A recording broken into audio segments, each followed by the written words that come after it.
இந்த mobile use பண்ணுறவங்க நிறைய பேர் சாஃப்ட்வேர் அப்டேட்டே பண்ணாமல் யூஸ் பண்ணிக்கிட்டு இருப்பீங்க. அந்த பண்ணாதனால என்ன பிரச்சனை வரும் அப்படின்றதுக்காக ஒரு சிம்பிள் வீடியோ. இந்த வீடியோ இந்த பாருங்கள். இப்போ ஒரு கஸ்டமர் வந்து அந்த அப்டேட் பண்ணாமல் வச்சுருந்துருக்காங்க. இந்த அப்டேட்டை பாருங்கள்.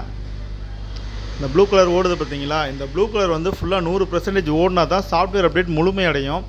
நிறைய பேர் இதை எதுக்கு பண்ணணும், நம்ம மொபைலில் இன்கமிங் அவுட்கோயிங் வருது, நெட்லாம் யூஸ் ஆகுது, யூடியூப்லாம் எடுக்குதுன்னு சொல்லிட்டு நிறைய பேர் அதை அப்படியே வச்சுருப்பாங்க. இது என்ன பண்ணணும்னா, ஒரு குறிப்பிட்ட டைமுக்கு அப்புறம் எரர் ஆகி நின்றும். இது நின்றுச்சுன்னா கூகுள் பே, ஃபோன்பே எதுவுமே ஒர்க் ஆகாது, யூடியூப் முதற்கொண்டு. இது என்ன காரணம் அப்படின்னா, இந்த அப்டேட்டுன்றது என்னன்னு கேட்டிங்கன்னா, மொத்தமாக இருக்க மொபைலில் இருக்க அப்ளிகேஷன்ஸ் எல்லாத்துக்கும் சேர்த்து ஒரு சாஃப்ட்வேர் இது.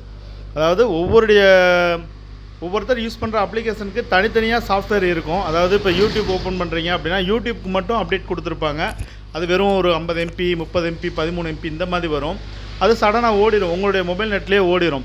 ஆனால் இந்த மாதிரியான சாஃப்ட்வேர் வந்து கிட்டத்தட்ட 5 ஜிபியில் இருந்து ஸ்டார்டிங் 3.25 இருந்து ஆரம்பிக்கும், 5 ஜிபி 6 ஜிபி வரைக்கும் கூட இருக்கும்.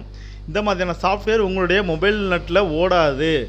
என்ன காரணம்னு கேட்டிங்கன்னா, இதுக்கு வந்து 5 ஜிபி 6 ஜிபி நெட்டு தேவைப்படும். உங்கள்கிட்ட இருக்கிறது ஒரு 1.5 ஜிபியோ இல்லை 2 ஜிபியோ தான் இருக்கும். ஸோ மீதி நெட் இல்லாதனால எரர் ஆகி நின்றும். மறுநாள் கனெக்ட் ஆகுதான் தெரியாது. எரர் ஆகிடுச்சுன்னா சுத்தமாக ஓடாது. இதில் பாருங்கள், இந்த சாஃப்ட்வேர் ஃபுல்லாக ஓடணும் அப்படின்னா இதுக்கு ஒரே வழி, வைஃபையில் கனெக்ட் பண்ணணும்.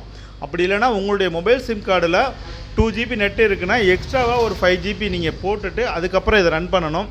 மேக்ஸிமம் இது வைஃபையில் ஓட்டுறது நல்லது. வைஃபையில் ஓடும்போது சார்ஜிங்கில் இருக்குது ரொம்ப பெஸ்ட்டு. ஏன்னா மொபைல் சாஃப்ட்வேர் ரன்னிங்கில் இருக்கும்போது ஆஃப் ஆயிடுச்சு அப்படின்னா மொபைல் வந்து அப்படியே கோயாவாயிரும்.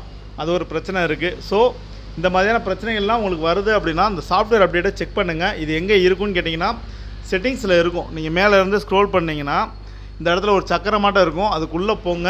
அந்த சக்கரத்துக்குள்ளே போனதும் உங்களுக்கு இந்த இடத்துல வந்து ஒரு ஆரஞ்சு கலரில் இல்லாட்டி ரெட் கலரில் ஒரு புள்ளி மாதிரி காமிக்கும்.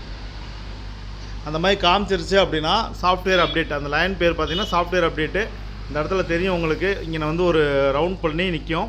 இந்த மாதிரி நின்றுச்சுன்னா இதை ஓப்பன் பண்ணிங்கன்னா இந்த சாஃப்ட்வேர் அப்டேட்டு டவுன்லோட் ஆகிக்கிட்டு இருக்குது. நம்ம அதை உள்ளே போய் பார்க்கலாம். இது ஓடாமல் இருந்து பெண்டிங்கில் இருந்தது அப்படின்னா மொபைல் வந்து நம்ம யூஸ் பண்ணும்போது ஏகப்பட்ட பிரச்சனைகள் பண்ணிக்கிட்டே இருக்கும். இனிமேல் இந்த மாதிரியான எரர் இருந்துச்சுன்னா இதை ஃபுல்லாக ரன் பண்ணிடுங்க.